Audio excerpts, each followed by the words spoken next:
kintu kyaba RDCs okuruga mu rukiiko rwa Parish Development Model mu rwa district yona kyaletwa kugira ngu RDC we wenyini yaba naye chenjera abantu ebibakuza kumutabariza onkanyo nk'omuntu ebi n'abantu akumanya so nanye naba surprised okugira ngu abantu bonka bagira ngu RDC yatoroka ahabwe bikorwa bye byakora omu community. Ekyokubanza wanoreba ba LC3 chairpersons na LC2 bakugira ngu RDC n'agenda nateera abantu. Ekyo n'ekikorwa eki president ataramutumire kora nkahi omu district. Abo kuba nkyukureba bambe omusereza akagumireho nawe bamugambira ebyakukora ki omu community yabo. So nyona ningira ngu ebyabikorwa byone bagamba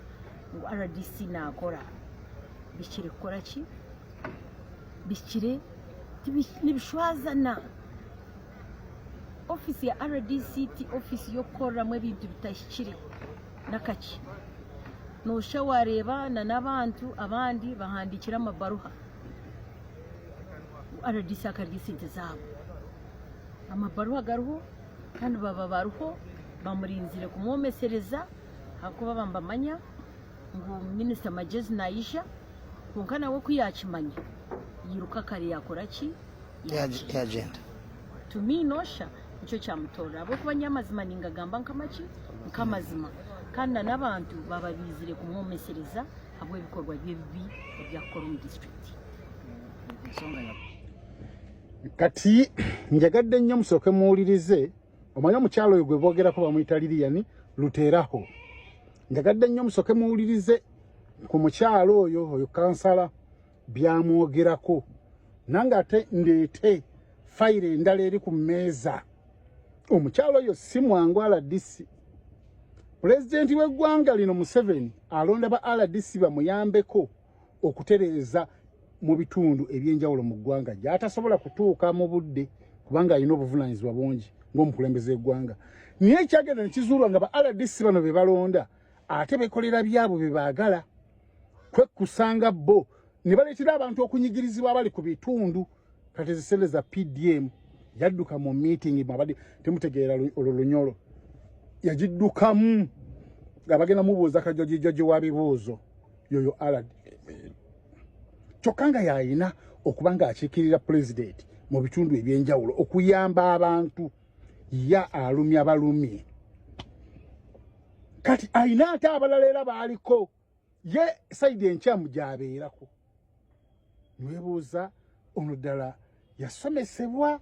yatendekebwa governance nti bafuga batya abantu kubanga omuntu bw'aleeta fayiro ku mmeeza yo n'ogitunulamu nga bituufu gikoleko mbulambulukufu bwayo.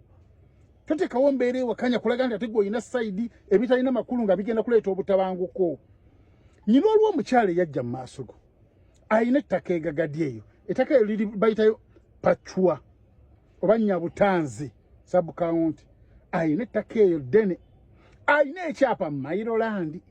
kitegeeza nti nalina obwannannyini obwenkomeredde ku ttaka eryo bamuyita Namatovu Aneti. Najja n'akweyanjulira mu butuufu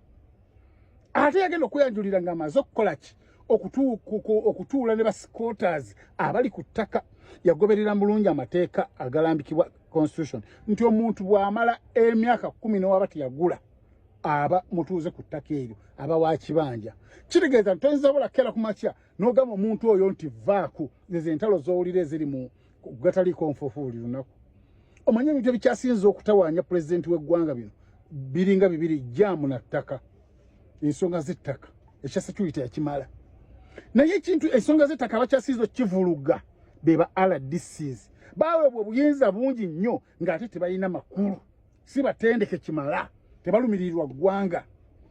Oli akutuukiridde alabye basikota abali ku ttaka ayogedde nabo basayininze no sayininga bakoze meeting etali emu ez'enjawulo era ne basikota abo babuuze essaawa zino bakugamba landlord tumumanyi nojja n'oteekawo engeri ey'okuleeta obutabanguko ndi gwe omuganda ofuna oti ettaka e Bunyolo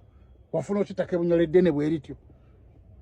oyinza okwogera ekigambo bwe kityo kyogamba wanoonyerezako ku kyapa ekyo nga tekiri mmannyage yali agezezaako n'omulundi n'ogumu okugoba abantu abokuttaka abagobeko nti n'abagoba timuveeko lwampaka waliwo n'abatuuze abaagala okwegula nga they are ready okwegula naye gwe oteekawo embeera n'oyo MP weeyo MP bamuyitani akyali oyo alina ettaka eririraanye ettaka eryo lyeririko basikooters kati ye abantu bwe bajja banoonyereza ku ttaka eryo we bajja ate gwe akyali nalina eriri aliragiramu nti lyerimu olwokuba nti baweze abantu obungi bw'abasikooters byonna tubimanyi oyagala basikoota bakyali gwe wateesa naye kwegamba nti ye abasikoota baveeko kuno badde ku lino olwokuba lino teririiko bangi ettaka teriwezaako terisukka basikoota 100 bonna nga we baliko bakimanyi bulungi nnyo nti nno ettaka nannyiniro yenna Matovu Anet era beeteefuteefu okukolagana naye mu butuufu ne bagamba n'abaliko nga tebalina ssente zeegula nti bagenda basalirako babawe ebyapa byabwe kyekyo omukulembeze w'eggwanga kyaba ayagala gw'oyagala bantu bette otekawo n'embeera ya tribalism nti omuganda wafuna ote ettaka Bunyoro oyinza okwogera ekintu ekyo ng'oli mukulembeze otekawo abantu beegugunge gwe tokimanyi nti no jjajja wa Namatovu yali Munyoro omuntu akulira Buganda kimujjako Bunyoro omuntu wakulira Buganda kimujjako Bunyoro ye ettaka eryo liri Congo teriri mu Uganda talina buyinza bubeera ntaka mu Uganda Lilian RDC we Kagadi kuno kuwoninga okusembayo mukole ebintu nga we mwino bikola President byagala be muba mukola sikola kusinzira ku ntegeerayo ettaka lya Mairoland lya bwannannyini ettaka lya bwannannyini kino kikugamba kubanga ekintu kyakukwatagana ebintu by'ettaka byakukwatagana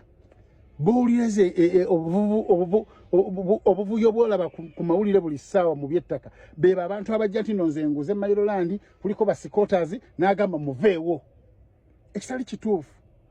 Constitution ya Uganda egamba omuntu awezaako emyaka 10 aba afuuse wa kibanja kitegeeza nti bw'oba oyagala okumugjawo olina okwogera naye oba omuwe ssente agende oba tomuwadde ssente mu chansi gy'osooka okumuwa ye kwegula bw'aba tebeeguza abantu ennaku zino balina kye bakola nti olina mayiro 2 gundi eka 2 kankuwa ekyapa sigazaako emu nange ntwaleko emu we bakola bintu byakukkaanya naye gwe weesuulirayo gwa naggamba weefudde Katonda ekagadi gwe tebakukyusa olabika olina ensonga lwaki tebakukyusa naye tugenda kukuba tugenda kwanika obuziina bwo bwonna